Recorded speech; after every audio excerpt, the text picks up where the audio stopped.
नेगी जी, सर्वप्रथम आपको हमारे चैनल उत्तराखंड वाणी ब्लॉग में आपका हार्दिक स्वागत है। और आज ही हमने ये नया चैनल लॉन्च किया है और हम आपसे, क्योंकि हमें पता है कि आप पुरानी टिहरी के बारे में बहुत कुछ जानते हैं, आप वहाँ पे अध्ययनरत थे, तो आप कुछ बताइए हमारे व्यूअर्स को पुरानी टिहरी के बारे में।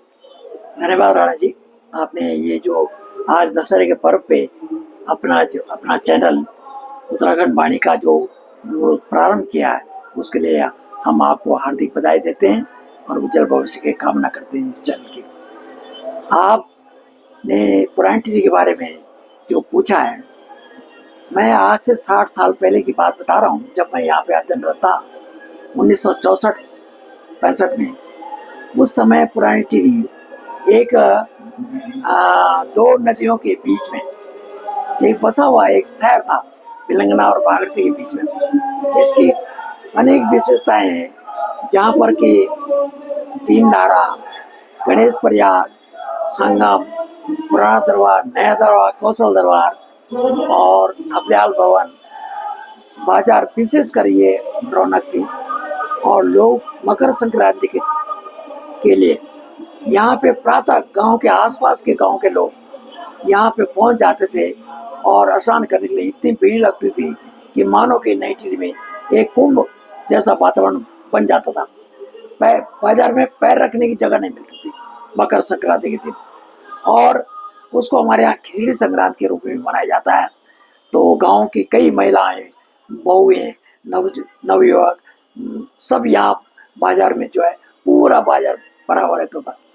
पुरानी टिहरी की विशेषताएं, फिर बसंत पंचमी का एक त्यौहार मनाया जाता था, जो कि चना खेत घंटाघर से ऊपर एक नया दरबार के नीचे एक फील्ड था, वहाँ पे बसंत पंचमी का मेला लगता था, जहाँ पे कि कई स्टॉल लगते थे और यहाँ पे भिन्न भिन्न कार्यक्रम का आयोजन होता था। पुरानी टिहरी में एक कैरेपा फुटबॉल टूर्नामेंट हुआ करता था, कैरेपा के नाम से।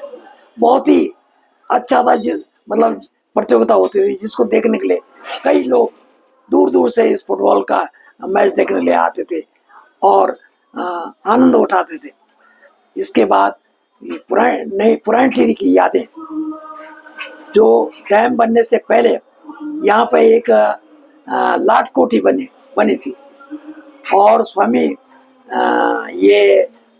राम तीर्थ उनकी तपस्थली भी बिलंगना नदी के किनारे पे थी विशेषकर। और यहाँ के प्रबुद्ध जन, उस समय के जाने माने नगर पालिका के प्रबुद्ध वकील डॉक्टर महावीर प्रसाद गैरोला, उस समय मतलब दूसरे कार्यकाल के नगर पालिका अध्यक्ष हुए। उनसे पहले एक अन्य हुए थे, लेकिन दूसरा इनका था। बहुत ही ईमानदार छवि के व्यक्ति थे उन्होंने, जिन्होंने अपनी गरीबी की हालत में भी रहते हुए अपनी ईमानदारी को दिखाया। तो सर, तो आपसे एक क्वेश्चन ये है नेगी जी, आप अभी कुछ देर पहले हमारे दूसरे चैनल में बता रहे थे कि वहाँ पे जो पुरानी टिहरी की सिंगूरी है, पुरानी टिहरी की नथ है, तो इसके बारे में कुछ बताइए आप, क्या क्या है इसमें, क्या विशेषता थे इसकी? पुरानी टिहरी की सिंगूरी एक विशेष अपना महत्व रखती है, जिसका कि पत्तों में इनका बर्फी की टाइप भरी जाती है और उसका स्वाद बहुत ही अच्छा होता है। रसगुल्ले, जो नेगी लाला के रसगुल्ले हुआ करते थे, उसकी धनराज कृष्ण कुमार की मेडिकल की दुकान थी। अन्य डॉक्टर लोग भी यहाँ पे, डॉक्टर बडोनी, डॉक्टर गैरोला, जो बहुत पहले से यहाँ पे थे, डॉक्टर नेगी, डॉक्टर उनियाल वगैरह, इन्होंने जो है यहाँ टिहरी की सेवाएं दी। इसके बाद यहाँ पे कई ऐसे समय आए जहाँ पर कि एक आंदोलन भी हुआ था। उस समय एक आंदोलन एक था, जिसमें कि एक बीड़ी का प्रचारक वाला जो है यहाँ पे आया और उसके पीछे पीछे कई लड़के लग गए उस गाने के पीछे। गाना था ये, मतलब उसके पीछे ग्रामोफोन से गाना चल रहा था, तो भीड़ लगे बाजार में, पुलिस ने डंडे मारे। आखिर ये आंदोलन इतना बढ़ गया था कि उसमें गोलीबारी चली और एक लड़के, यहाँ बूढ़ा केदार साइड का था, उसको एक लड़के हत्या भी हुई थी उस समय। तो ऐसे यहाँ पे कई आंदोलन हुए, सुखदेव सुमन जैसे क्रांतिकारी लोग पैदा हुए। इसमें जो है कई आंदोलन टिहरी साइड ने उसके बाद यहाँ पे कई लोगों ने जो है अपनी अपनी, जैसे ठाकुर ठाकुर सूरवीर सिंह हुआ करते थे, उन्होंने भी अपनी लाइब्रेरी बनाई जो कि एक विशेष महत्व रखती है। जो लाइब्रेरी आज शायद वो लाइब्रेरी उनके नाती के पास है। उसके बाद यहाँ पे एक इतिहासकार के रूप में महिपाल सिंह नेगी भी, जिनके पास भी यहाँ का अच्छा इतिहास है और संजोए हुए हैं, उनसे भी पुरानी जानकारियाँ मिल सकती हैं। और साथ ही में जो है हम जब पढ़ते थे यहाँ पे, तो उस समय यहाँ का पढ़ाई का माहौल बहुत अच्छा हुआ करता था और बच्चे बहुत अनुशासन में रहते थे। यहाँ तक कि टीचरों को देखते ही इतने डर जाते थे कि अपने क्लास में घुस जाते थे। तो एक अंतिम सवाल नेगी जी, आप हमारे जो व्यूअर्स हैं उनको क्या बताना चाहते हैं? जैसे उनके पास पुरानी टीरी के कुछ वो नहीं, तो अब आने वाली पीढ़ी तो इस बात पे विश्वास नहीं करेगी कि पुरानी टीरी हुआ करती थी इस पानी के नीचे, इस सागर के नीचे इतना बड़ा शहर हुआ। तो आप हमारे नए व्यूअर्स के लिए या जो आज के व्यूअर्स आपको देख रहे हैं उनको आप क्या राय देना चाहेंगे?